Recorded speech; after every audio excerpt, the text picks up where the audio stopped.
Welcome everyone to the Voice of Terminus show number 72, joined by Lex. Say hello, Lex.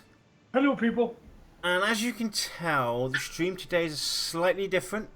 Josh couldn't make it to be here with us today, and we have no Voice of Terminus chat because we are purely streaming on Twitch. We seem to have found the issues that were causing our troubles the past couple of weeks with our shows. There seems to be a small problem with OBS and Restream at the moment, and they're trying to figure out how to get it fixed, and we hope that that happens really fast, because we would love to get everybody back in. And so, you know, bear with us. And we hope that this stream stays good and works perfectly fine. So, More snafus. Yep, we're here to talk about perception system. As some of you might know, there's an idea and a thought going on about adding perception to the crafting aspect of the game. What we know from perception so far in the adventuring side is that there are two kinds of skills or abilities, if you will. Have insight, which is the passive ability, and then you have investigation, which is your active ability, where you basically would go and interact with objects and whatnot, and then you would, voila, get your investigation skill going up and so forth. And before we get into the whole what do you think about perception, I will give you guys a brief rundown on VR's current stance on the perception system for crafting. It's nothing major, nothing big, but this is the answer that Sathos basically gave in the forums. The short answer is yes, there will be perception opportunities in crafting. Not a requirement for crafting progression, but expect to be searching for clues to rare and unique recipes at some point down the track, should you choose to seek them out. So again, it's a matter of choice to take on the perception aspect within your crafting tree and whatnot, as it is for the adventuring. Now, Lex, we all know that there's going to be adventuring crafting, and from what we've seen and discussed and expanded on, it's great. It's going to be absolutely phenomenal. Now, what's your take on the idea of expanding that to crafting? I think it's wonderful. I mean, I'm not primarily a crafter. I want desperately to experience all the aspects of the game. So, perception might be that little twist that I need for it to make my experience enjoyable. So I might actually be more likely to become a crafter. Yeah, definitely. I'm definitely psyched for this. I do have a few wishes when it comes to the perception and crafting, and general crafting as well. I would like to see these two systems be completely separate from one another. So you have your perception for your adventuring aspect of the game, and you have your perception, the crafting aspect of the game. And I would even go one further and kind of break down perception within the crafting with like, you know, when you're in the crafting stables, working on crafting benches and doing your stuff, you have perception. I would even add that to the gathering, harvesting aspect of the game as well. And even go towards when you're out in the world with adventurers, doing the adventuring thing, and you have perception as well, and you're a crafter, and you've got the crafting perception, it would also give slight benefits there.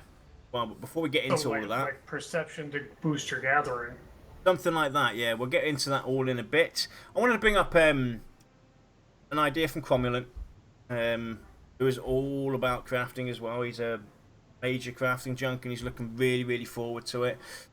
And he basically posted an idea, and I want to quickly just bring this in before we go into some aspects of idea, theory crafting, whatnot. So, we all know that one of the big features that the Pantheon developers are showing off is the perception system as it relates to quests. Walk past a certain NPC with a high enough perception skill, you might get a quest. Personally, I love the idea, but what if it was expanded to include crafting as well? Exactly, spot on. Definitely. So, say you found a piece of wood, you could use that wood in your recipes, and everything would be fine. But what about if you had a high enough perception skill? You might find out that this particular piece of wood had some magical properties, and only crafters with a high enough perception skill could get a bonus when using it. Make items. Perception skill could be used to find secrets out about all kinds of things. Exactly. So just imagine what would happen if you combined experimentation, get into as well later, because we have a few thoughts there as well, which they have already discussed with the perception system. So you could use your perception to find secret ways of combining certain items, or use your perception to see if there are any hidden bits of information associated with the crafting item. Perception sounds great, but I don't see it as only being about questing. Exactly. It could be used while crafting as well in many different ways.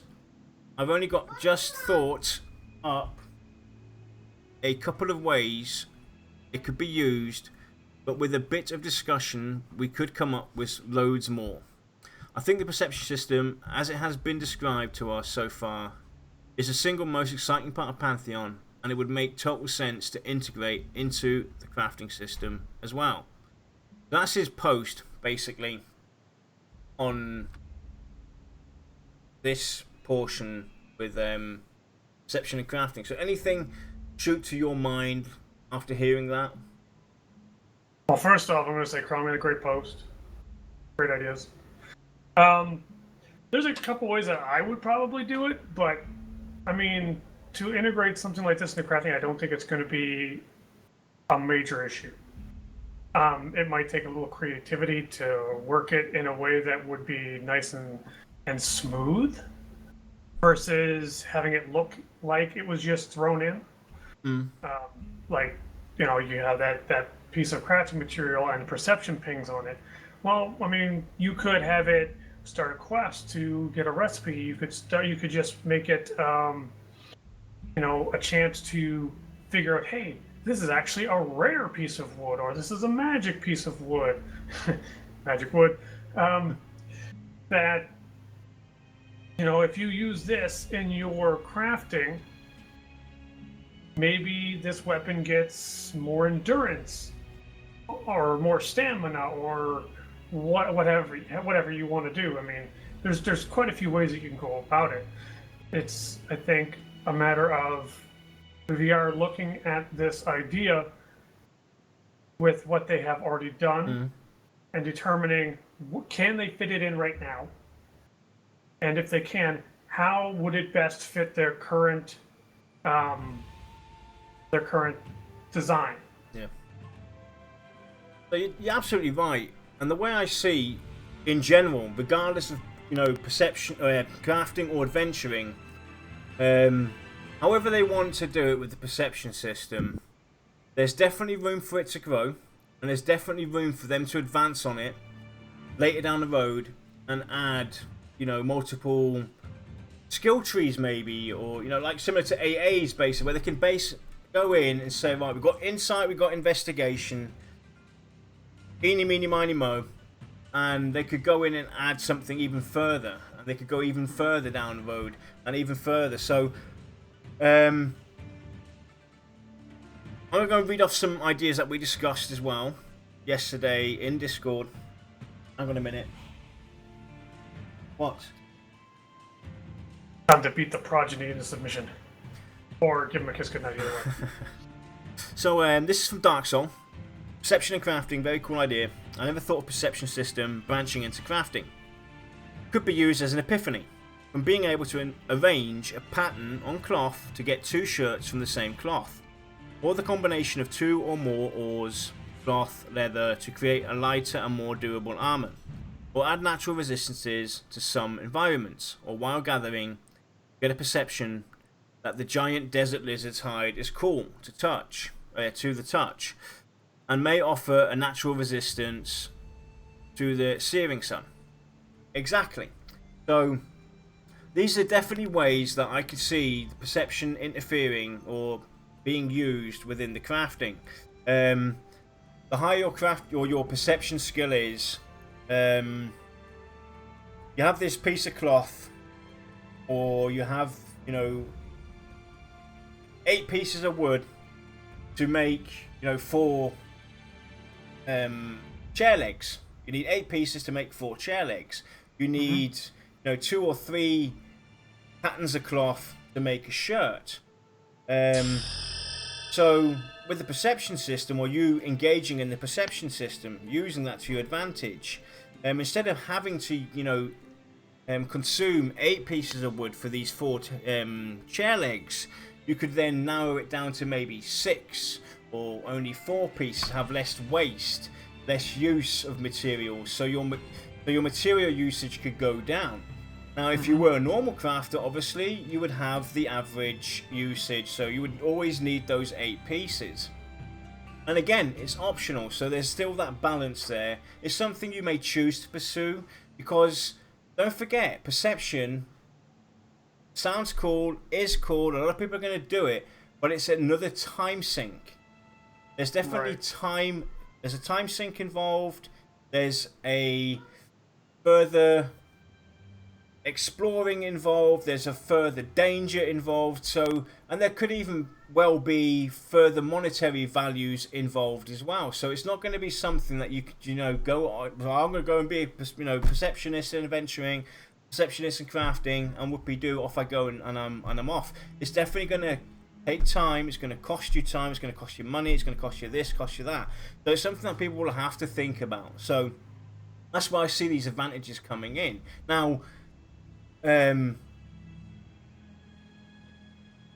again, with what Dark also said in that combination, so you have 1 pattern and you get 2 shirts instead of 1 that you normally would have. So you learn to use the material to its best.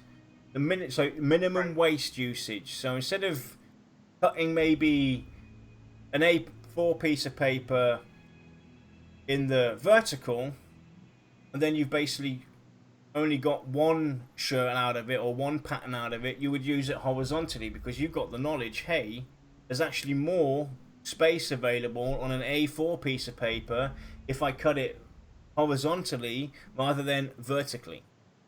Boom. Right, yeah, it's just like while you're making it, it's just kind of like, a light bulb moment, just ping, hey, if I do this, all of a sudden I have enough materials left over to make another one.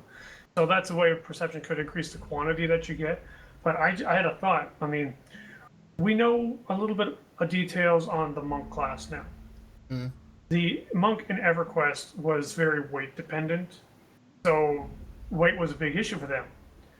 I mean, what if you could have a perception moment where it's like, through the perception system, if they want to do a mini game or something more simple or whatever, you have the chance to alter it however you see fit, or however they want to do it. And all of a sudden you can make like something that's normally a little heavy, you can make it lighter now. That would increase the spectrum of like armor that monks could use. I mean, you've just expanded what they have available, which really kind of jumbles up your idea of min-maxing a little bit, because now all of a sudden you're seeking out crafters. You're really just fingers crossed that these guys can pull this off to make it lighter, so that, technically this item's the best if it's light versus something else. And then all of a sudden, like, maybe it's something that it is really just a roll of the dice to be like, ping, okay, how do you want to change this? All of a sudden now you're going to get people like monks or even warriors, like, who maybe you can make a piece of armor that's even higher armor class than what is normal. They're going to be throwing materials at these crafters wanting them to try to get the best piece that they can possibly get. But if you look at it, basically, that's kind of how, you know, the competition amongst crafters and everything, fair game, etc., will kind of go, because you've got your normal crafters that they can basically make weight reduction stuff, most probably, and this and that. Now, expand on this and look at, you know, maybe, you know, the plate armor people. Well, throw that into the balance. You know, make their armor a bit more movable, yeah? So instead of it being a lot clunkier, somebody that's got perception or uses the perceptions in his crafting has a better understanding of the material of the armor piece in front of him, or the leather pieces and whatnot, and helps Lexa now, instead of having a bulky Dialord heavy metal armor, he gets it lighter, he's more flexible. So maybe now, through going to a crafter that has this perception, or has this understanding because of the perception and whatnot, his armor now has maybe an avoidance bonus to it, because now he's a bit more flexible.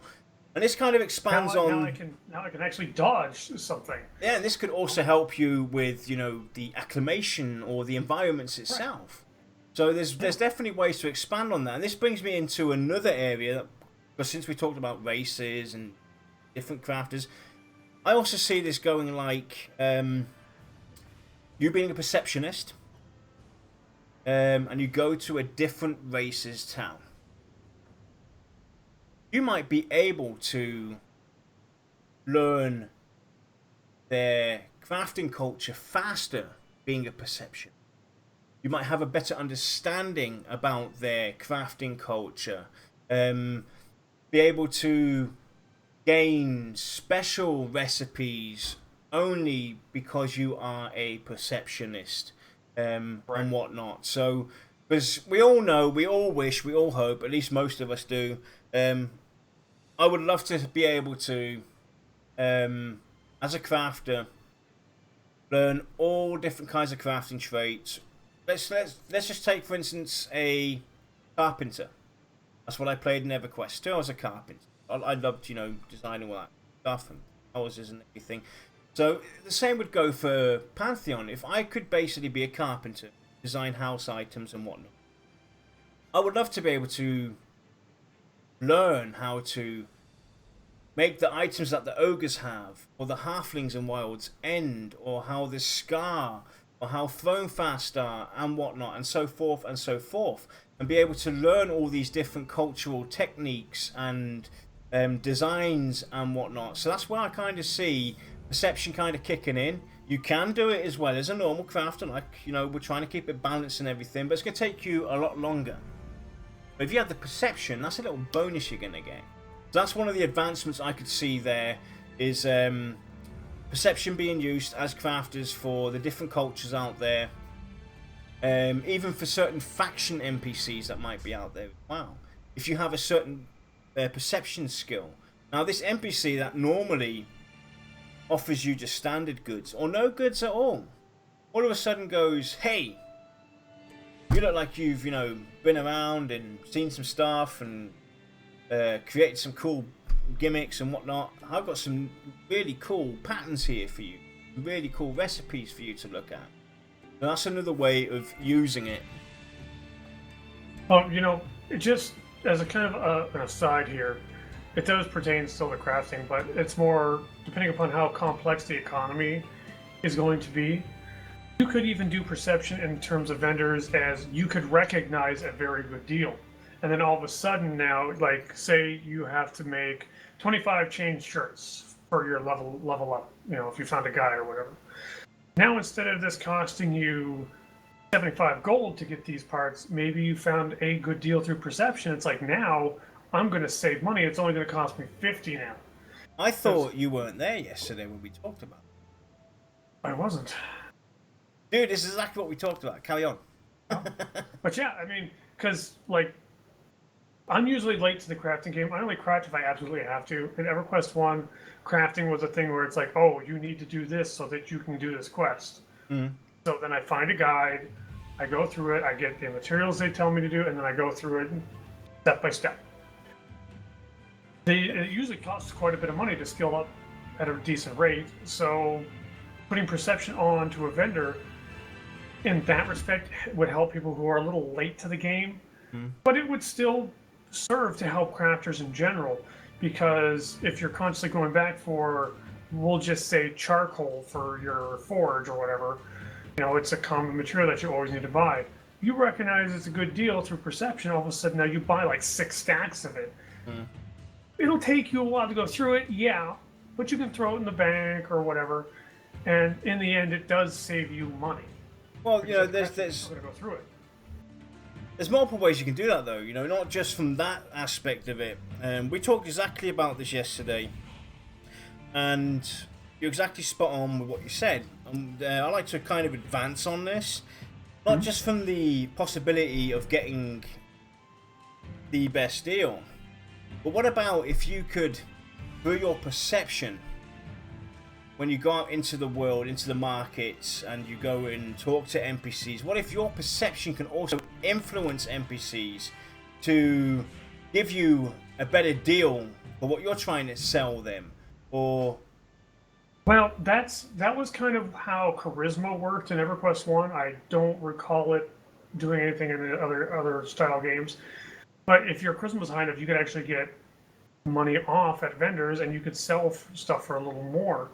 So if we have charisma, which we have bards and enchanters, so I could definitely see there being the stat, there's no reason to put the perception in for that particular reason. Because, like, honestly, I never did it because I never found it to be worth the hassle. But if it was worth doing, you just simply keep a hold of all your charisma gear. You gather up all your trash stuff, and then you swap all your charisma gear, go to the vendor, and sell it all. Well, you can also use it for NPC fuel merchant. Well, if you have perception, for instance, your perception skilled up periodically, either tier based or points based, whatever. The higher it goes, the less you might have to invest in purchasing fuel items for your craftable tables. Maybe the higher your perception goes, the better crafting tables you can obtain and whatnot. We all know in a lot of MMOs they added so many fluff items that you could purchase off of the cash shops, off of in-game events with the in-game currencies, and there was thousands of. I mean, look at EverQuest 2, how many currencies they had. You could then go to the Chaos merchants and buy crafting tables and this and titles and potions and blah and blah. With adding that kind of stuff to the perception system, I think is how I would like to see it approached, rather than having thousands and thousands of currencies put into the game where they launch an adventure where you have these currencies going out, or these crafting currencies going out, and then you collect some there. Add these little things to the perception system, because it's all about expanding on this and giving people a reason to, hey, you know what? I've crafted up now to level 50. I've never really dealt with perception. So what are the advantages? Hey, guess what, pal? You got this. You got that. You got this. You got that. You're saving a hell of a lot of money. You're saving quite a bit of time. You're saving this. You're saving that. Give people reason to do it, especially in crafting, because it's not going to be easy. Not that easy to implement, especially on ways we're discussing it. We want it to engage in the crafting area. We would like to see it engage in the gathering area. Now let me quickly just touch on the gathering aspect. We all know that there's tools out there as well. Tinkering tools where you can harvest quicker, gather. Maybe you have a higher chance to get rares, have a higher chance to get more than your normal share of resources out of the node that you're gathering, and so forth. Add that to the perception. If somebody's a crafter and he's perceptionist and he's got his, depending on how they're going to go and do the gathering aspect of the game. We do not know if you're going to be able to gather everything, or if you're going to have to choose, like in World of Warcraft, you're going to be a miner, you're going to be a herbalist, you're going to be a wood chopping fellow. We don't know.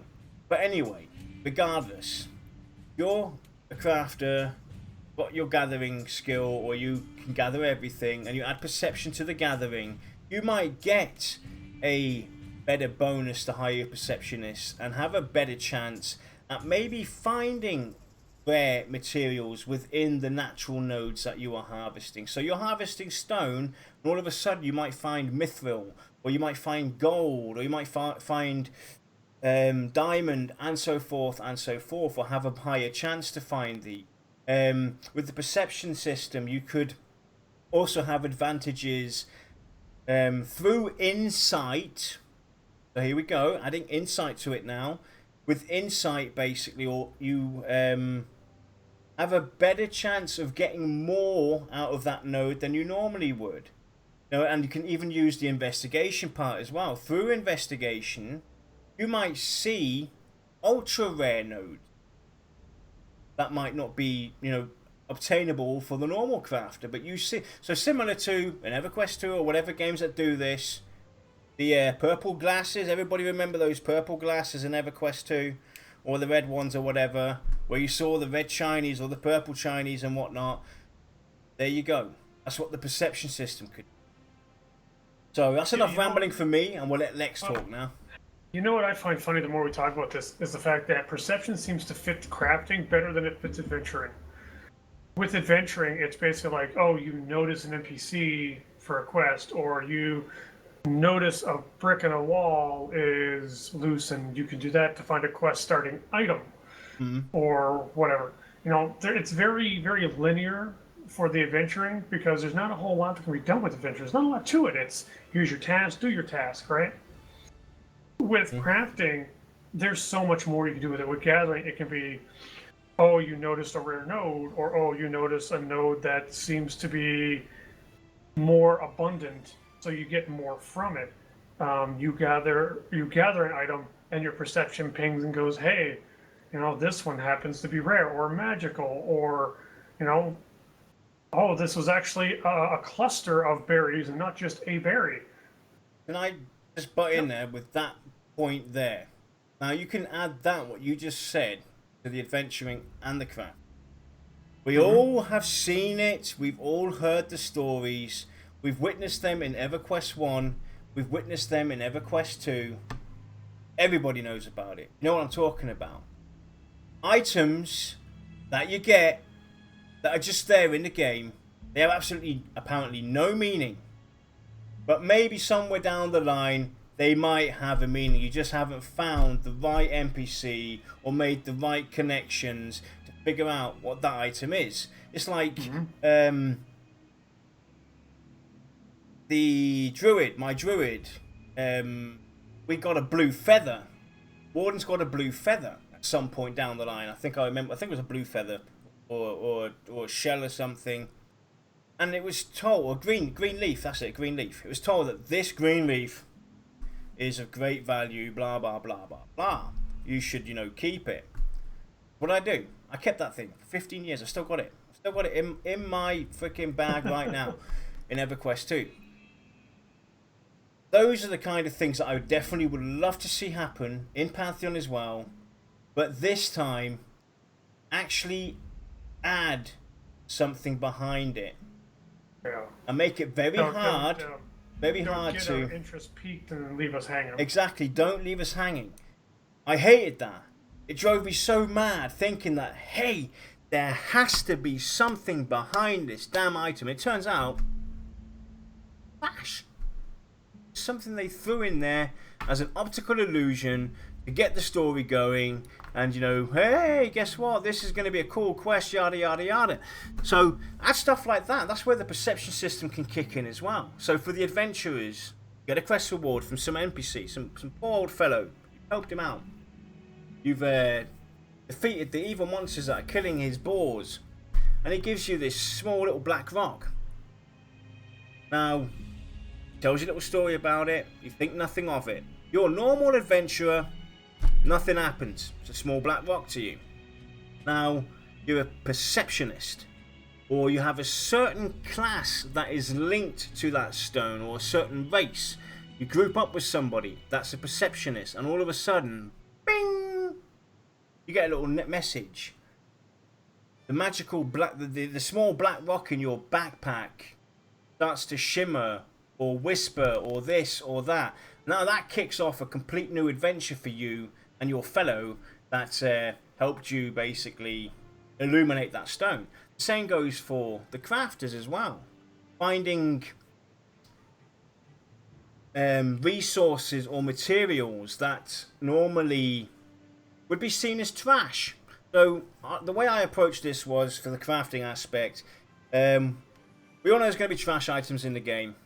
Now, for the normal crafter and the normal adventurer, without the perception and whatnot, this shiny brass breastplate that dropped in XYZ dungeon is for you, another trash item. It's absolutely worthless. It's just, you know, a throwaway, give you a little bit of cash.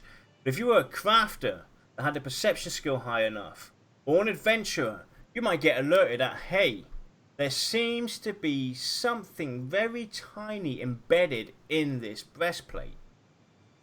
Seek out a crafter, or hey, maybe you should try and experiment or salvage this item. Go into the salvaging and experimentation aspect of crafting.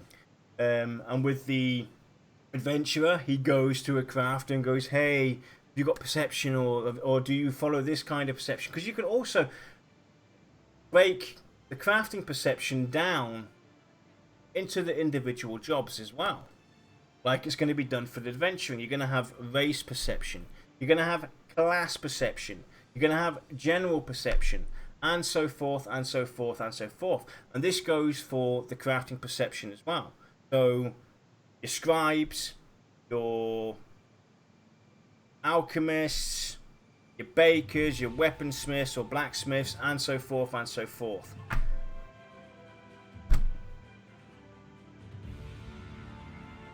I think the one thing I want most out of perception, and this is not sticking to crafting or questing in particular, but what I want most out of it is to spice up my game experience. Give me, you know, use it as a way to have me unknowingly socialize with people. So it's like something pops up. If I'm adventuring, oh my god, I talk to someone about it. If I'm crafting and something pops up, I tell people, oh my god, look what I just did. You know, and then all of a sudden, it's striking up conversations with people. I'm sorry. I swear to God, Dark Soul. That comment, and then the comment from you, Lex. It reminds me, Futurama, that little black alien that dropped out that fuel. Nibbles. Pibble, exactly. No, Nibbler. Yeah, Nibbler, that little black piece of Poop's dark matter. poop. Yeah. Why? Oh, Well, very see, funny. With that whole little black rock thing, I was thinking, perception pings, the black rock begins to vibrate, and I'd be in games screaming and shout check like it's a bomb, and I'd throw it away. I mean, at the perception on both sides, adventuring as well. This goes for adventuring as well. Now let's think about the Reckless Magician Tower, that huge office that they were in, where all the bookshelves were. Now, if you're a crafter, you got perception. Maybe that kicks in as a special recipe book in that tower. Right. So you activate. You could activate certain hidden messages. You know, you go into the Reckless Magician's chambers. As an adventurer, maybe his magical, you see his book, you can't do anything with it because you don't have the perception, or you're not that class or that race with the perception. But if you're not as perceptive yet, boom, you find maybe hidden messages on the wall, or you start seeing stuff. There's so many things that they can do with the perception system that add more depth and immersion to the game. Now, obviously, They definitely need to balance it out. It should not everything should be related to that. It has to be balanced. Not everybody's going to want to spend the time being a keeper. But some people, that's just not their thing. It's not going to be their thing, exactly. You know, people are going to craft, and that's it. It needs to be rewarding to do, but not game breaking to not do. Yep. Definitely. I'm just quickly looking. There's a very good question in chat. Do you think you have to give up something for perception skill? Honestly, I don't. I kind of see it as like a side quest system almost. Now, the way I see this, I agree. I hope not. But at the same time, if you watched our adventuring show on or our adventuring side on perception, and the very beginning, one of our very first shows on the perception system itself, and throughout our shows in general, I'm quite tight knot with the perception system. I see a lot of value there, a lot of possibilities, and I want people to have to work with the perception. Right. We were asked in our Discord from, I'm just trying to find it. There's Dark Souls comment. There's that. From Amazon's, is perception going to be point stat based, or is it more of a discovery utility where you unlock things? Both. I would definitely love to see both. So you have and you're going to have most probably both. You've got your insight, your investigation for adventuring. Maybe you can add that to crafting as well. When you're going investigating, I can see that being discovery based and skill based, point based. Same with insight. The further along you go, the more points you get on insight. And I would also like to see perception fail or be missed because you haven't got a higher skill. I see the perception system being something like dynamic as well. For an example, you've got a perception skill, but it's not quite high. Your perception's at 20. You're now in a level 30 zone area. You're engaging with level 30 NPCs, this, that, and the other.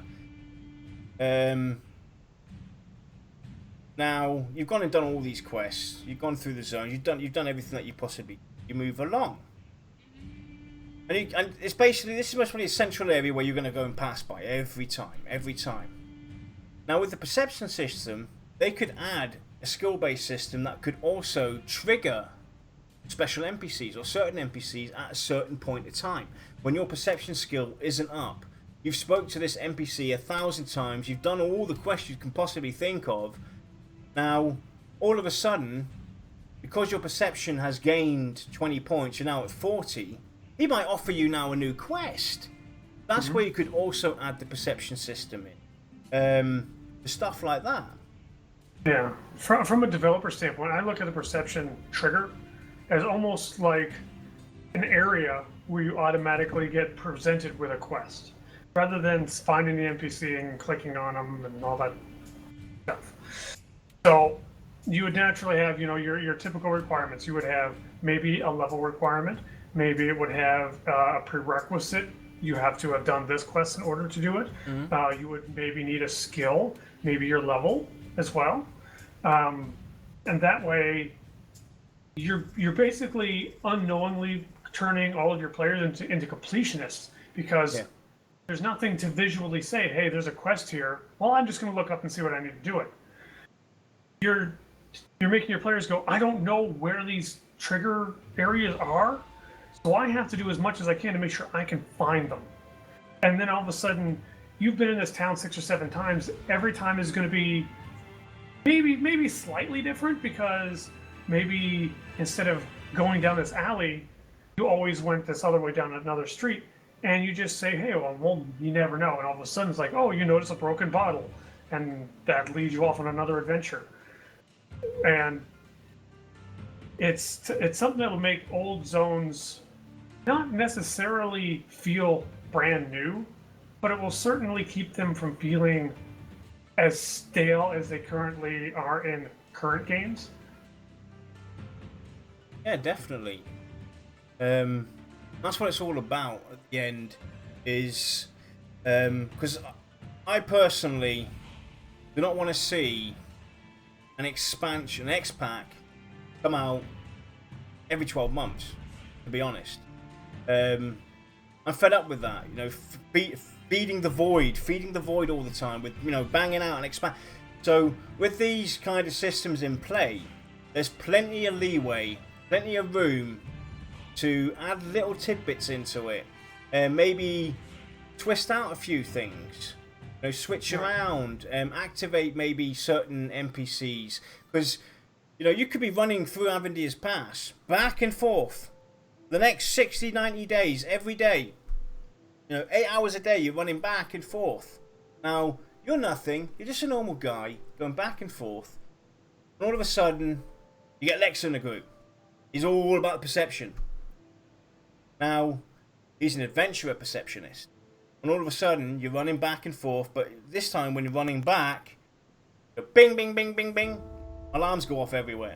Perception's kicking in. Whoa, messages are going off. Now, if he goes and fulfills himself because he's a crazy man, he wants to be complete, goes and takes the crafting perception as well. Think about what they had in, I think it was World of Warcraft, with the gold digger, the grave digger, where you could go around with a you had like a metal detector, and you could go around. That's after my time.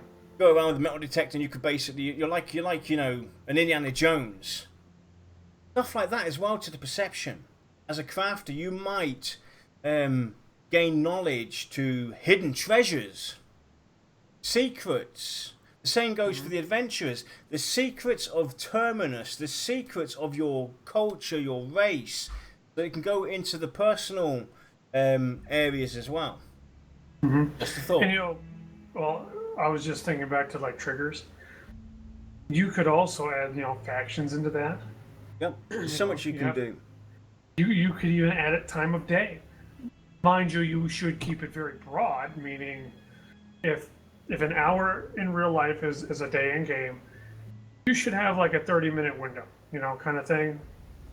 And that way you're not sitting around like the old EverQuest days for 6 hours waiting for a certain time of day for one little thing to happen. And no, that's an exaggeration. I know that's not the actual rate of time movement, but just bear with me. But, I mean, perception system can really, no matter what you apply it to, can really take things and just mix it up. Even further than their disposition system, which would be great for adventurers. Because now you're basically saying that the environment is not static, in a way. I mean, all those triggers still exist, you just don't see them, and you don't know all the requirements. But every time you go through, you've made a little bit of progress between run-throughs of a certain area. So there's a greater chance you'll get more, which could send you somewhere else. Maybe it's a place you never thought you were ever going to go. I mean, as a guy who's going to play Escar, I have absolutely no desire to see the Dark Mirror area. None. I have very little desire to see the Gnome area. I want to see Wild's End, but we all know why. But maybe a perception quest will take me there, and maybe I'll fall in love with those zones, you know? And I could spend months in there just running around doing things that I never expected to do. I want to, you know, just bring in some more of the comments that were made in our Discord about this. And, you know, Rumour mentioned as well, like, let's say, for instance, you found an item, and because you got the perception, you get the hint that if you wash this first, it wouldn't be as breakable and therefore more pliable. So that's one way of doing that, using that. And another idea that basically Arc Nightmare brought up was, you know, related to the individual perception and races or classes. And I said, well, you know, look at it from the perspective of the individual trade skills. So my idea, basically, to go back into this was, let's say, for instance, now we look at the gathering aspect of the game. We've already talked about, you know, adding perception to the gathering. But you could also go and say, right, if you're a blacksmith and your main traits are metals and, you know, cloths, this, that, and the other. When you are a blacksmith and you've got perception going, you might have a better perception on rocks and metal and find maybe more, or the, you know, really hidden, rare, deep down finds of mithril, gold, blah blah blah blah blah. The same goes for being an alchemist, having a better understanding of plants and herbs and finding those special herbs that you might need to make that poison or that potion, that healing potion, that mana potion or whatever it is. So that's how you could kind of mix it up with the class on the class or on the crafting trades aspect by looking at somebody like maybe what do we have? Fletcher. Wooden items, cloth, this, that, and the other. Also rocks and metals. So he has a little advantage there over a, let's say, a baker or a scribe, and so forth and so forth. So the scribe might have a better understanding with identifying books and rare pieces of paper have a value. You know, thinking back to the EverQuest 2's crafting, it was almost kind of like a little mini game where she didn't get much of a reward from it. It was just something to make. They tried to make crafting less monotonous, you know, less mind-numbingly boring. And it worked for me for a little bit until I realized that the minigame was very monotonous itself. But perception, you could even do that with crafting. To turn the perception into a bit of a minigame, like, oh, you notice that your blade's getting too hot. So maybe they give you options and then you can do something to either make it worse, make it better, or make no change. Kind of like how the EverQuest 2 way does it. But if you do that, the only thing that I would like to say is that please, for the love of God, make doing a very good job beneficial to the item. Because nothing made me more aggravated in EverQuest 2 than going through all these little buttons and pushing the right ones and getting it all perfect. And then it's like, I still got the exact same item if I were to just let it go. Now, just to quickly come back to what was asked earlier on, if for you to do the perception skill or go this perception route, would you have to give up something else? Now, we both said we hope not. Now, looking back at this and thinking about perception and what we've all talked about, all these crazy, wild ideas that they could go, what if those were part of a tree, branches out, and these are all options that you could basically take, and you would have to basically pick and choose what perception routes you would like to go. What is of value to you? So you look at yourself, kind of crafter am I? I'm going to go gathering. Am I interested also in the adventuring aspect of things and so forth? And then you would have to go down and, you know, pick certain, let's call it just skill routes or routes you would have to go.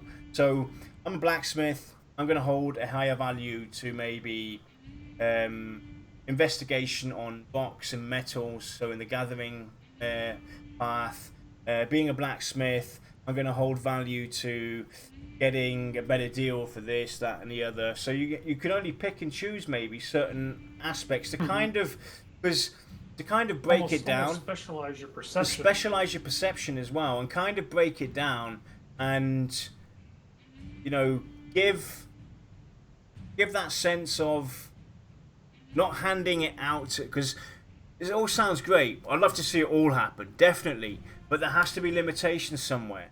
Because if you can go and do this, you can go and do that, you can go. Right. It's great, it's fun, it's cool, but yeah, it's a sense of, hey, you know what? Heck, let's hand it to you. Right. It's one of those things where if you can do everything, I mean, hurrah for me, but there's no challenge anymore. I see something in chat here where minimum perception needed to find harvesting nodes, medium for rares, high for ultra rares, while needing sufficient level to harvest. That sounds like an interesting way to do it, and it might be worth for VR to attempt it. Personally, I'm not a fan of it, simply because that means I'm going to have to work 2 skills to do one thing.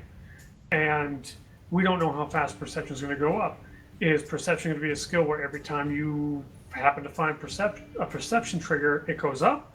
Or do I have to constantly spam my investigation button, which is I think the active one, in order to do skill ups? Yeah, It's one of those things where the way it I depends would on how everything works. the way I would kind of look at this, from the crafting aspect of things, is the same way they would do it with the races and the classes. So based on your race and your class, you can have certain accessibility perception systems and go, to certain levels and depths within that. It's the same with the crafting trade. If you're a blacksmith, maybe you can only go down 2 paths in the gathering aspect of the perception, where it says your primary and your secondary main resources that you will use throughout your entire crafting life. You can choose one or the other. So maybe you take metal, because that's going to be your main resource that you're going to be using is metals.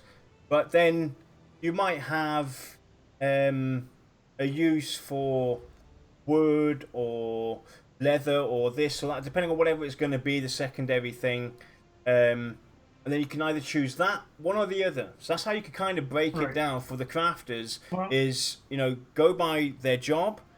They can still go and gather everything else, maybe, but they're going to have a little advantage for this only or that only.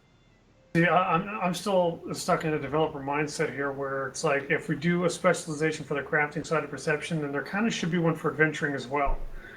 And when you have so many options on one side versus the other side, it's kind of really hard to balance.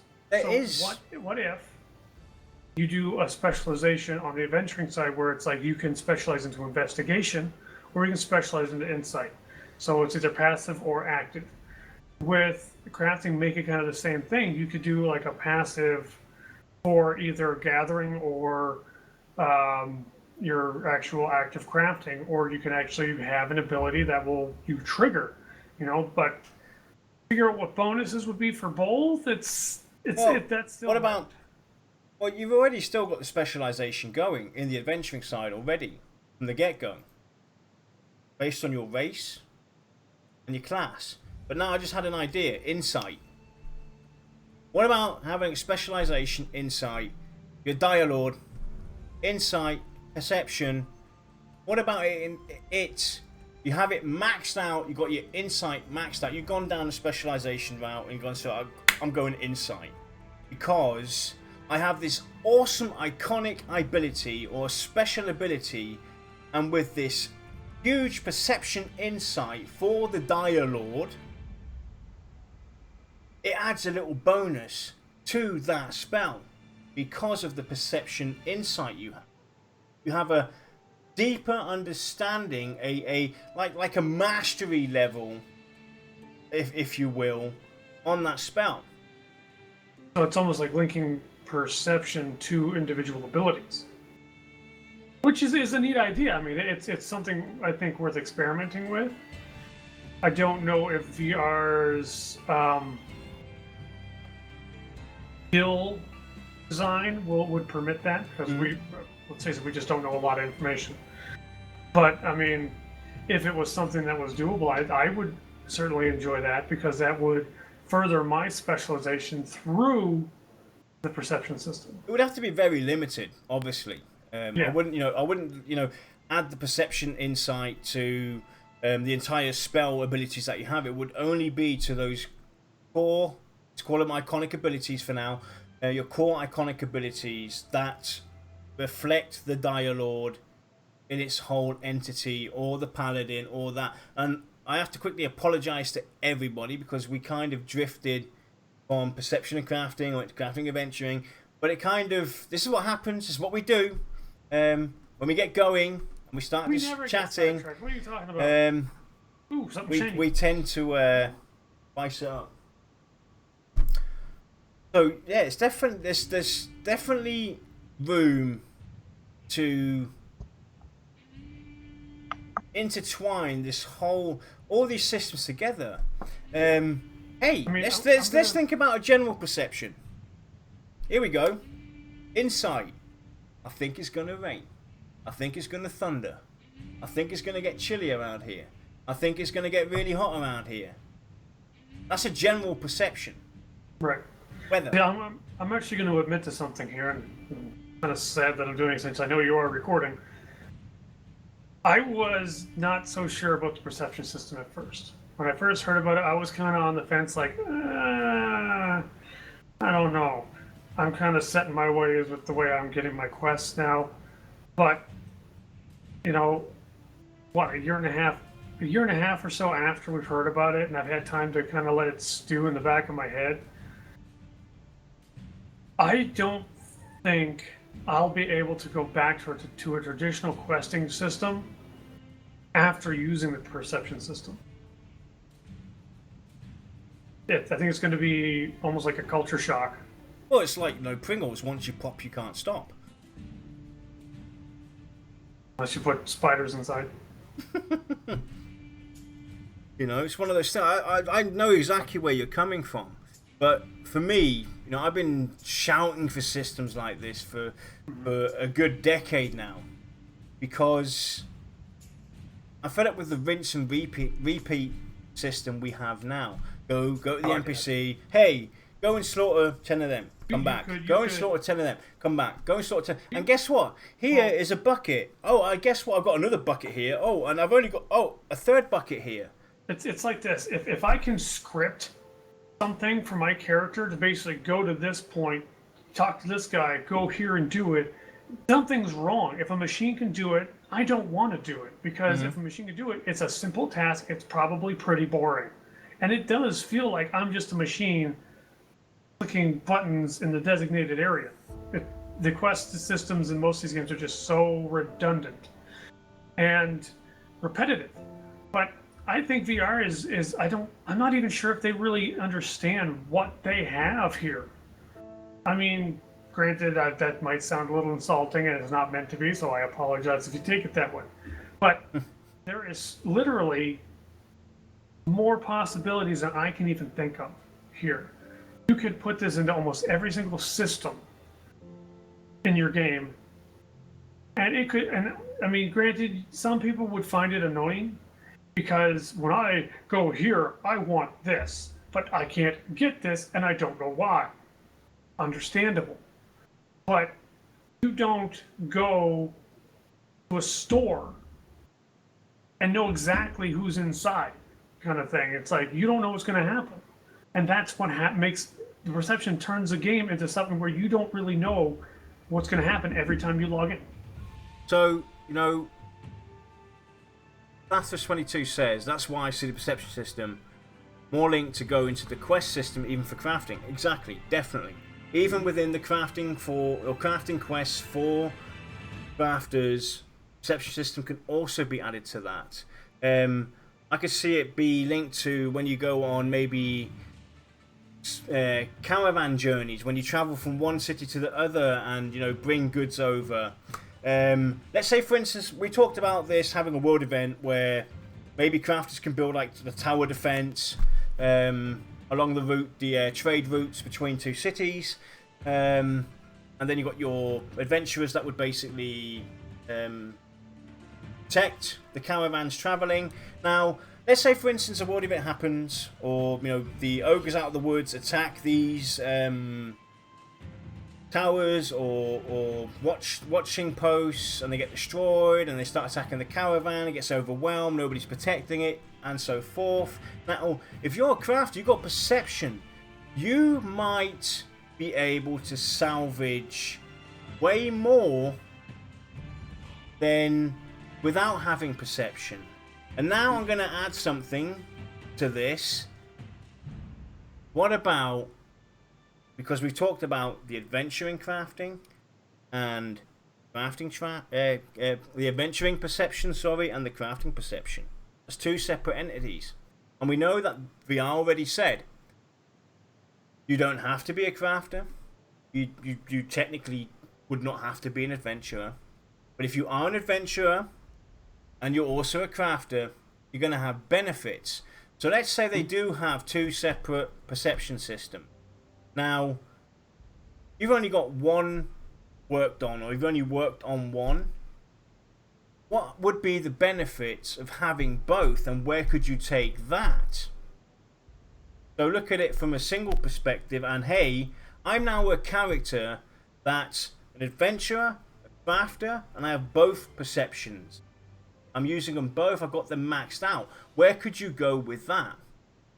Here's the thing, you could implement crafting perception into adventuring like this. Say I'm a blacksmith. And more specifically, I am an armorer. Okay, and I've done a lot of perception. We go into a dungeon with some friends. We kill people, and there's like suits of armor hanging on mannequins or whatever. You notice that something's not right with one of the suits of armor because I'm an armorer. I'm the one who's gonna notice that. You know, something doesn't look quite right. There's your perception ping, and all of a sudden, maybe you find a switch behind the suit of armor, or maybe you find that this suit of armor is some legendary piece of equipment, or it's something that leads you on a quest to find a legendary piece of equipment. You know, like it could be a tarnished breastplate from the Age of Chaos. You know, and all of a sudden now you get a quest to restore this breastplate, which turns out to be like a fantastic item for you, or just for anyone in general. I mean, there's a perfect example of a crafter who's adventuring. His perception helps the group in an adventuring scenario, even though he is a crafter. I just had a cool idea for world events, DM events, X-Pax events, etc. You name it, whatever. What about, you know, there's going to be events where you're going to need maybe tanks and this. You're going to need all kinds of people get together to do something to defeat the evil. You might need crafters to do something.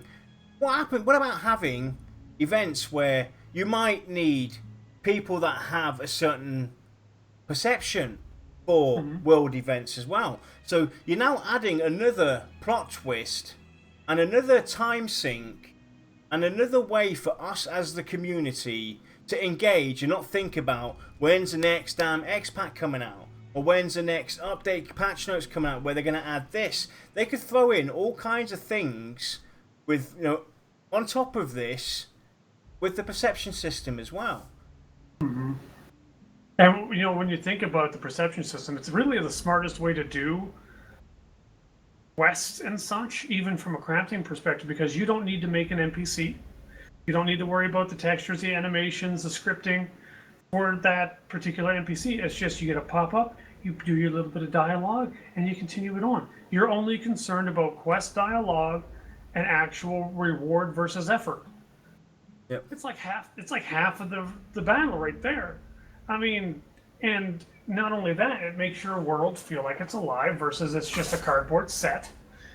There's less on rails feeling, you know. Yeah. I don't see any downside to it, even though I know, and my wife is one of them.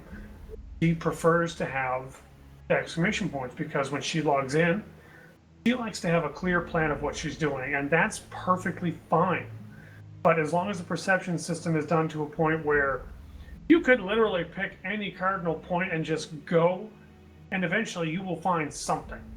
Yep. You know, because then there's no worry of, oh, I want to make sure I actually get something done today. I don't want to just run around like a chicken with my head cut off. It's go this direction. I guarantee you will find something. We're going to have to definitely go into more depth individually with crafting and perception, and maybe do shows only on the blacksmith, the scribe, the alchemist, the baker, and see where VR could possibly go and what they could implement for the individual crafter itself, for his perception and his possibilities. Because I just had an idea for the scribe, for instance. Let's talk about scribes being able to, you know, write books and create maps and all kinds of stuff. Now, let's say a scribe's a scribe, and now you've got a scribe that goes perception. Maybe when he's running through the world, doing his dance, getting a little groove, running around with everybody, he has a better intake of his surroundings. And the perception system might inform this little scribe of a valuable point of interest, a valuable landscape that might be it could near even be and far. so minor. It could be small stuff as well, definitely. Yeah, I mean, it could be like a plant or an animal that has some kind of pigment that would increase the quality of your ink for scribing. I mean, it could be tiny. Yeah. But it could also be as massive as the scribe sitting down, scribing, I don't know, we'll just say a spell of invisibility, and then he realizes that this is awfully close to another spell. So now he just learned how to make this other spell because he was just doing this, and it's like, light bulb moment. I can do this now because I just figured it out. Because with the perception system, exactly what Catharsis is saying. Instead of dinging level 10, dinging level 20, 21, and so forth, and hey, I've got a new recipe here, I've got a new spell here. They can take you in all different kinds of ways to go about it. Because I would definitely like to have a mix of how I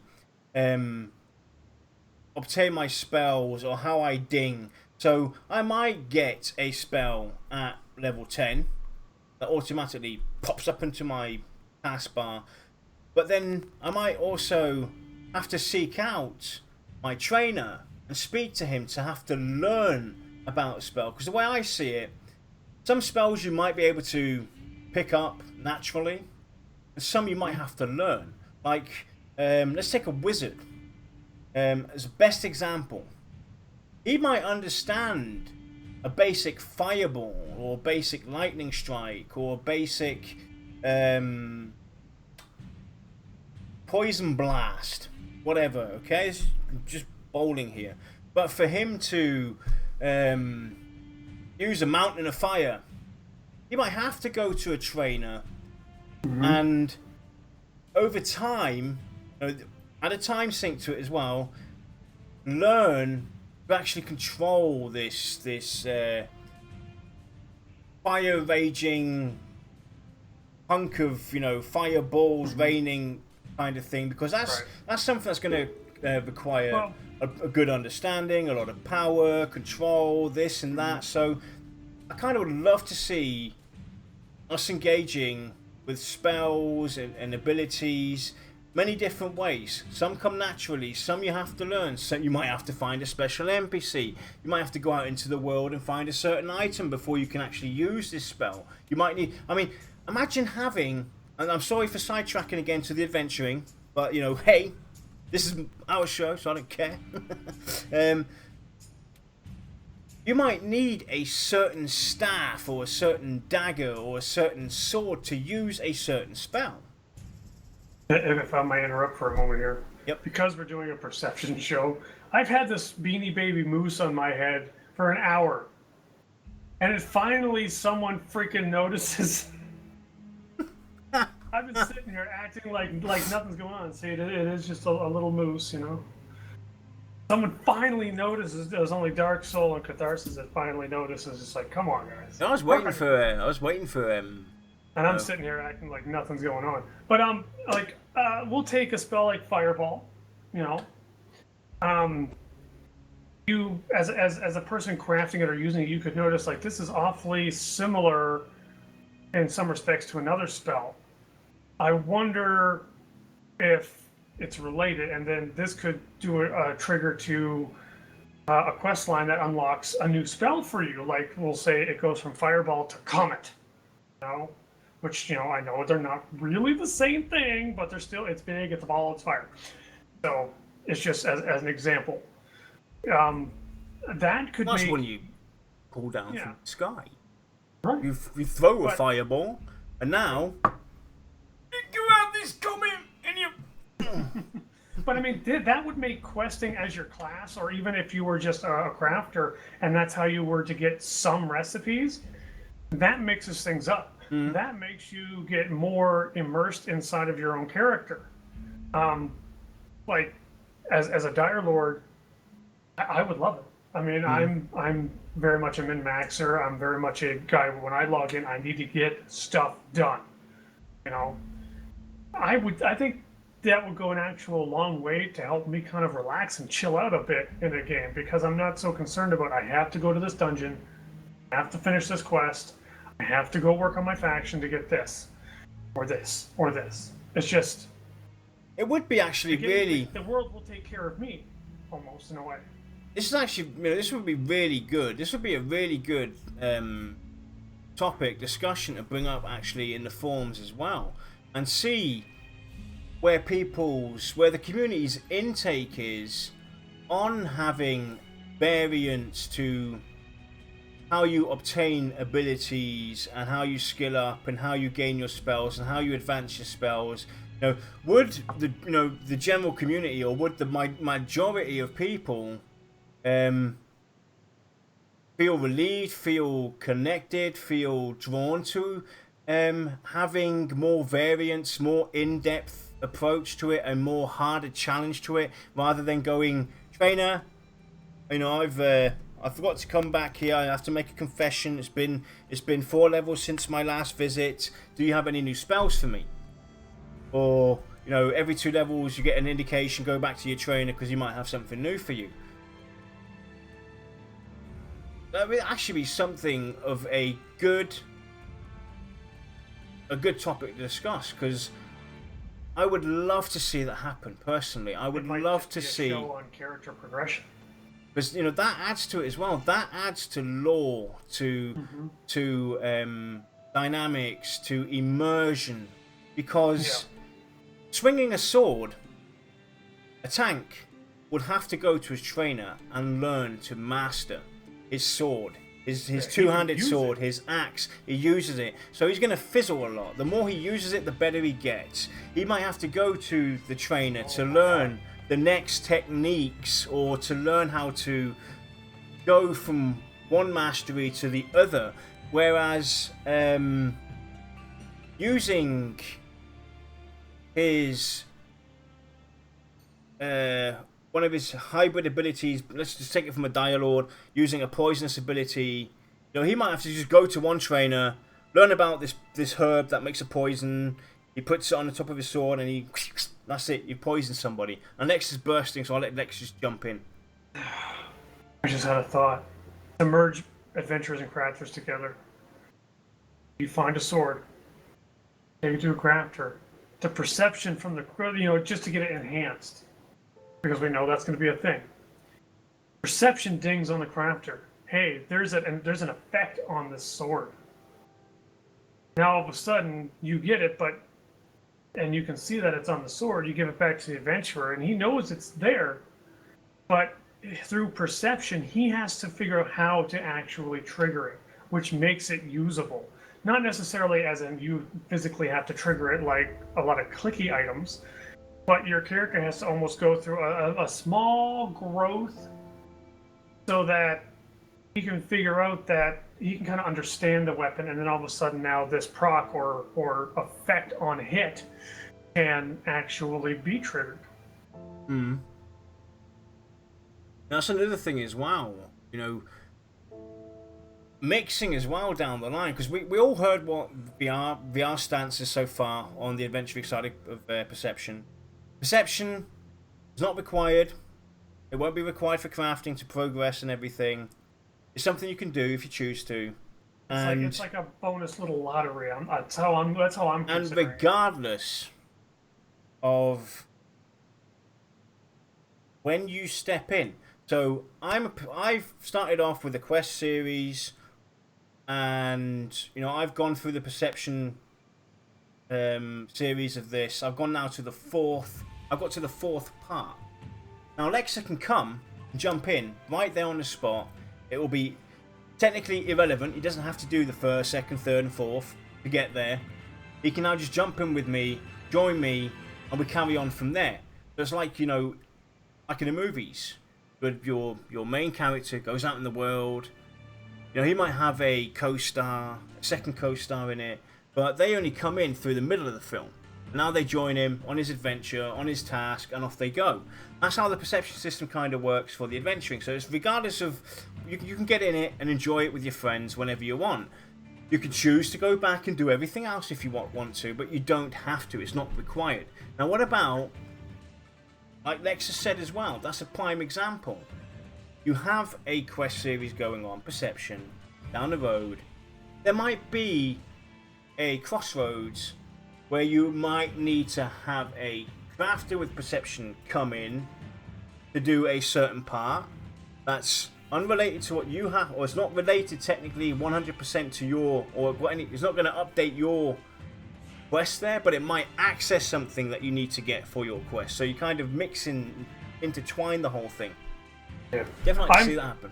I'm kind of seeing Perception more as, even though we know there's probably going to be a skill, I see the skill increase being more passive. So it might be a case of you don't really have to work at it to get that up there. It's just you got to play, you know? And because you're playing, it's like one of those things where hours spent equals benefits kind of thing. But they're doing it in a skill using a system that actually provides you with a more quality of life to the game versus just here's, you know, you played for 4 hours, here, have some money, you know, kind of thing. Or have a spin at the wheel of items. But anyway, yeah. I think what we'll do now is Chai, are you still with us? Have you fallen asleep yet? I'm here. Do you have any questions for us? Or any ideas? Not. There weren't really too many questions. You guys kind of grabbed them, but there were like 2. One was from Exiled Soul TV. You think crafting will be complex like Final Fantasy 14? I'm not familiar with Final Fantasy 14's crafting. No, I hope I said the right number there. We all know I'm not much of a crafter. But I do play some games with crafting, like Empyrean Galactic Survival. I do want it to be complex, but I want it to ease into the complexity.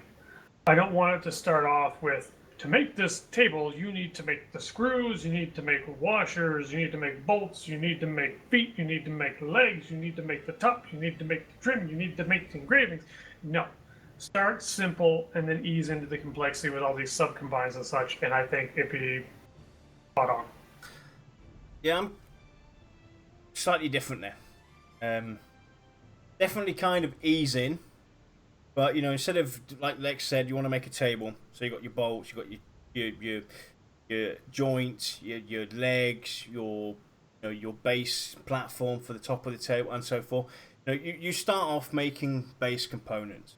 Then you start learning how to make and combine these to form certain things. So I would definitely like to see, for me, crafting, how I would love to see crafting, it's my personal opinion, is, and I'll explain this from the alchemist, because that's the best possible example I could bring in. Now we know the alchemist is going to be making potion, going to need vials, he's going to need to do a bit of experimenting and whatnot. I would love to see the individual crafters have to use different multiple tables, and even maybe add to some point maybe mini games. Like, I picture the following: as an alchemist, I have to make my vials. You know, they're made out of glass or out of a special. You know, you could have it in different ways. You could have normal vials, you could have magical vials and whatnot. So, you know, you might have 3 different tables. You've got one where you're making your glass vials. You've got one where you've got like a table with all kinds of bottles on there with mixtures that you can put in. Now you've got like a mini game going on. So instead of clicking through like it's done in most games, where you sit there and you click through, you could add to this where you're mixing your potion. So you've got a green potion on one side, and you've got a blue on the other, and now you've got to hold them at a balance or something. So you've got like a balance game going on. If it bubbles up too much, you might fail. You know, you might destroy that complete batch of liquid to form your little vials of magic fairy dust or whatever. And, you know, stuff like that is what I definitely would love to see happen. This is me personally. I would love to see a bit more complexity rather than just go to one crafting table, zit, zit, zit, zit, zit, zit, I'm done. Right. Original EverQuest 2 is kind of nice. You started off basically you relied on every crafter. Each crafter was intertwined with each other. You had to go. I had to go as a woodworker. I had to go to the alchemist. You had to make me glass vials and this and that. I had to go to the sage to make me patterns and sheets and stuff. And then I, as a woodworker, would have to make him flat pieces of wood that he could use, wooden planks, and so forth to make these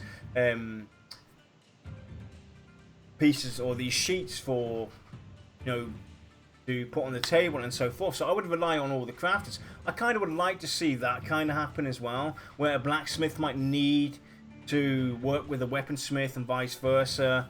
The baker with the alchemist, maybe the tailor with the fletcher, and the scribe with whatever. Kind of like that. That's how I would kind of like to see it happen. And the only thing I'd like to add to that is, don't be like some games where everything is interdependent. There needs to be some things that a crafter can do on his own.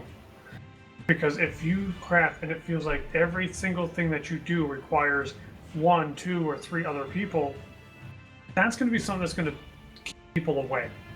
You do need to give you enough stuff so that, like, yes, you can do this. But if you want to make something else that requires something from a blacksmith, something from an alchemist, and something from a carpenter, the reward is going to be astronomically greater than doing this one.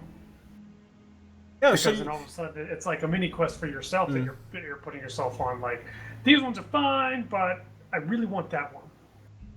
And one thing I definitely would love to see happen from the get-go is mass production.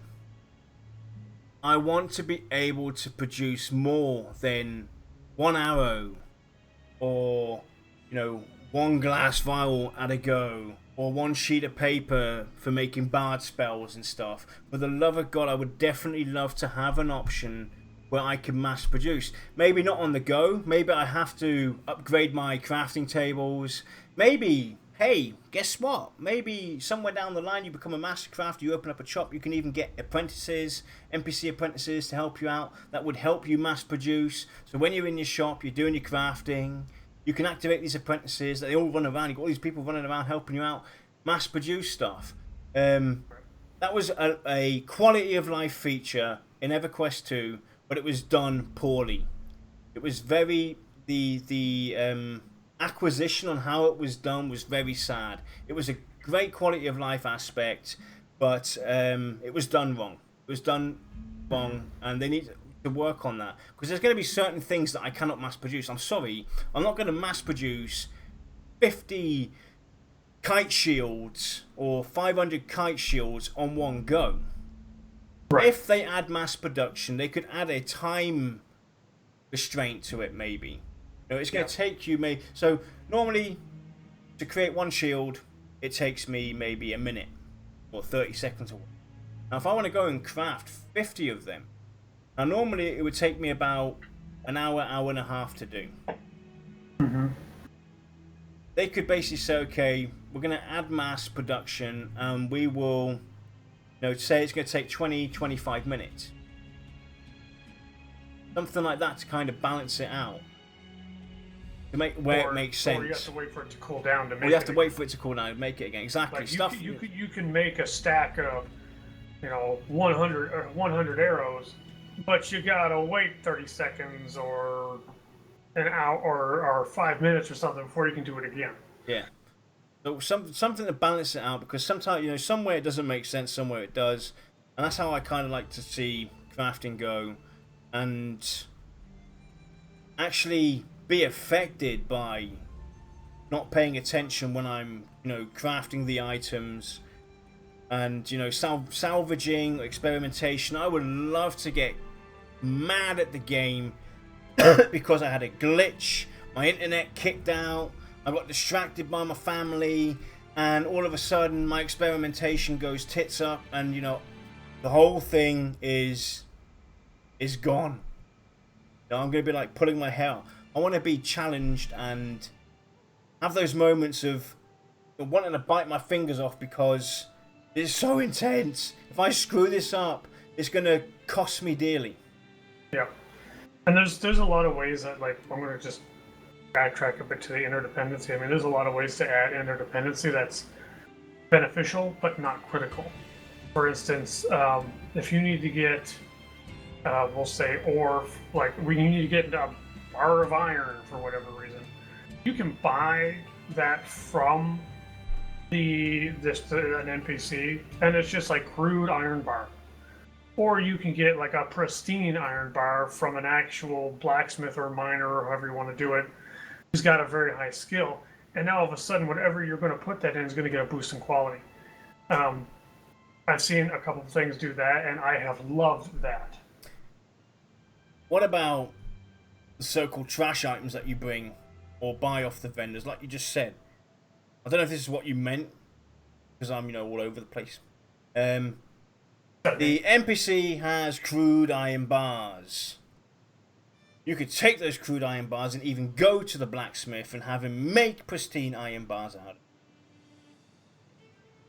So instead of, I can go to an NPC vendor and get crude, have a lesser quality or lesser this, but I can also buy them off of him and take those to a crafter resmelt them or and resmelt them and turn those into pristine as well, so that adds to it. Yeah. And it might not even go as like to the top quality, but he might be able to improve the quality. So it kind of saves you a little bit of time. Like you're strapped, you can get a medium quality iron bar by buying the crude stuff and getting a crafter to resmelt it. But if you're really like, my goal in life is to make this item at the best quality it can possibly be, and I need an iron bar. So I'm going to go to a gatherer who's going specifically after ores, get the good ore from him, maybe he even smelts it, just to be like, I want a pristine bar of ore or iron, all right, and it's one of those things where it's like I don't have to talk to him to get this done. I don't have to socialize with the community. I can just go to an NPC. But if I do, I'm kind of getting rewarded for my efforts, and that's what you want. So, to kind of keep this short, I was gonna say we're completely off. I hope Exile. That was a long version. Yeah, I completely forgot we were answering. I hope that answered your question. The short answer is we would like to see a bit of complexity, but done in levels where you don't get overwhelmed from the get-go. And the second question, Shy. Thank you. From Dayhawk. Perhaps while you're crafting, the perception could be triggers, and you might possibly get materials back. Not a lot, but a little, and maybe rares. Yeah, that's another thing you do. I mean, you can do a lot of things in that respect. I mean, you can improve quality. You can improve add a stat. You can reduce the materials. I mean, there's still lots of stuff that you can do. Definitely is lots where they can go. You all know my stance on this. Crafter lives matter. I would love to see an MMO not just be all about the adventuring. And we all know that there seems to be a deep passion for VR as well, or from VR for crafters. We all know that some of the craftable items are going to be just as good as some of the stuff that you're going to find out in the world. And that's something that I think is very important. And I would like to see a mix of people in the game. I would like to, I'm going to be somebody that's going to, concentrate on crafting, concentrate on adventuring, concentrate on the perception and whatnot. Everything they throw at me, I'm going to be a completionist, as Lexa mentioned earlier on. I'd also like to see people that just want to do the adventuring side. I'd like to see people that want to do the crafting side of things. So a good mix. So I would like to basically be able to decide that, hey, guess what? I might create a character that's only going to do the adventuring. And if I want, I could spend my whole entire time in this game, have something to do as a crafter throughout my lifespan of 10, 15, 20 years down the road, and not be bored and have a rinse and repeat or get to a point where it's a dead end. If I want to just concentrate on crafting, then hell, go for it. You want to be a crafter and just, roam the streets and trade the world and sell off your soul, go for it. Well, it's like, for me, I'm going to be an adventurer. I'm the guy who I craft if I need to, but there hasn't been very many games out there that made me enjoy crafting and to actually tell people I'm a crafter. What I kind of want from Pantheon is make me enjoy the gameplay, obviously the gameplay that I want, but also make me enjoy gameplay that I'm not expecting to enjoy. You know, or at least make it so that I'm not dreading having to do it. That's probably the most important.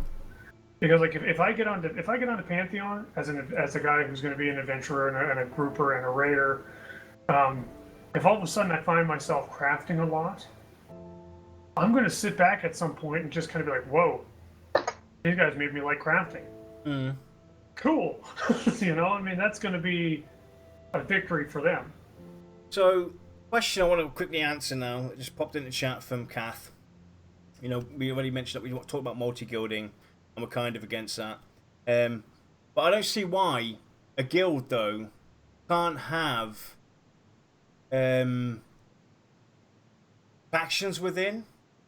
You know, there's going to be NPC guilds that certain races, certain classes can join as an addition for faction and whatnot. So you could do something similar within your own individual guild, where you have maybe the crafting guild inside your guild and the adventuring guild inside your guild. Guild. So obviously that has to be thought of. So you could go down, you could have your normal guild where you got everybody in, and then you could also tier it down, where you have your crafters, you have your adventurers, and then you could add maybe little bonuses or whatnot to it. So that's how I kind of would approach it, rather than going and saying, "Hey, I'm a crafter. I want to go and just join this crafter guild, but I'm also an adventurer. I want to be in the guild I want to be in your guild for adventuring, but be in that guild." Now, with that said, when we talked about the alliance system, that's a totally different matter. When I form an alliance with a guild that is, you know, purely focused on adventuring, that can also coexist. But multi-guilding, like saying, "Hey, you know, I kind of like you guys, but crafting, there's no dedication. Dedication sucks, so I'm going to go and join this guild for crafting." I don't know if that is something that I personally would like to see.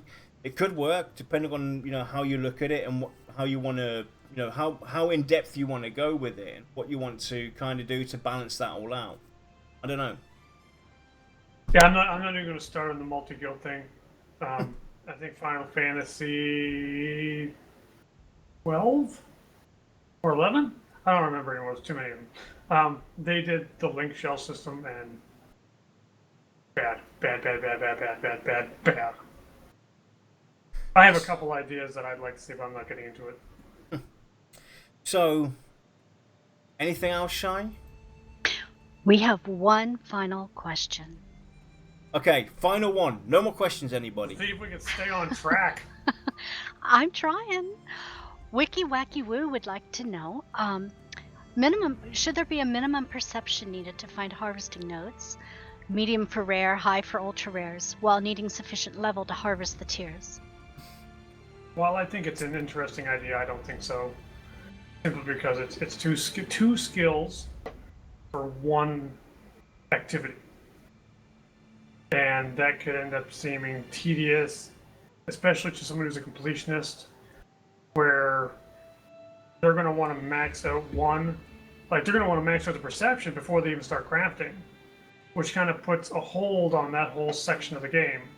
So it would be interesting to see if they could actually balance the progression correctly to make that work, and if it worked, cool. More power to you. I'm not going to be the person that's starts burning buildings over it. But on the face of it, I don't think it would work.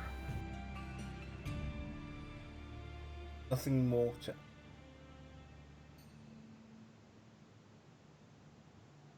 Nothing. I think that's everything. I think that's everything. As you can see, a lot of passion with this. we're definitely most probably going to pick this up once we know more. And this also helps us look at possible shows down the road where we go in and say, look, let's go and look at blacksmithing and the perception system and what we could do and try and bring it down into individual aspects. So this has also helped us kind of open up our perspectives on future shows. We don't know how many more we're going to be doing. Hopefully not that many. Who knows? Well, if today was any indication, we could probably do this for a week. Yeah, we could do it, every day. I could do a 24-hour stream. It was up to me. Let's do it. We'll do that. Yeah, We'll 24 hours. that's of it. us running We will around. do. I will talk to Lex and Josh and crap. myself, and I will see that we kind of do a special show on a Saturday. Well, Friday for Lex, Saturday for me and Josh, where we do a 24-hour stream, and we'll just talk about. And everybody's invited to join us. We'll just talk. We'll just sit down all together, and we'll just talk about Pantheon. Cool We'll stuff. have a round table. We'll just have a massive round. Yeah, we'll have our first player community round table. I'll talk to the guys about that. Yeah. If we could do it right, it'd be pretty cool. So anyway, With Brad, um, if he'd ever respond to us. on this Tuesday is Tavern Talk, where we, for those that don't know, that may be new here, Tavern Talk's our more official news show on everything that's happening around VR, community, and whatnot. So that's what we'll be doing on Tuesday, bringing you the latest screenshots, the latest news articles, the latest posts, tweets, and everything from VR and the community itself. And then next Thursday, we're going to be talking about something that Dayhawk brought to attention. Minigames in taverns and whatnot. Stuff like that. We could do as little... like in Final Fantasy. I think the Chocobo racing. Don't they have like a casino and everything in that game? Or Gwent in The Witcher 3. So, stuff like that. And with that, guys, thanks for joining us. We kind of over-exceeded this one.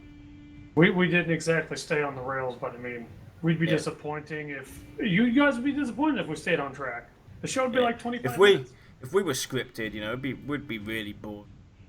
Yeah, if we were scripted, you also wouldn't get our true opinions. Yep. So, we'll see you all Tuesday, the latest Thursday. We hope you have a good night. See you next time, guys. Be safe, everybody. Have a good one.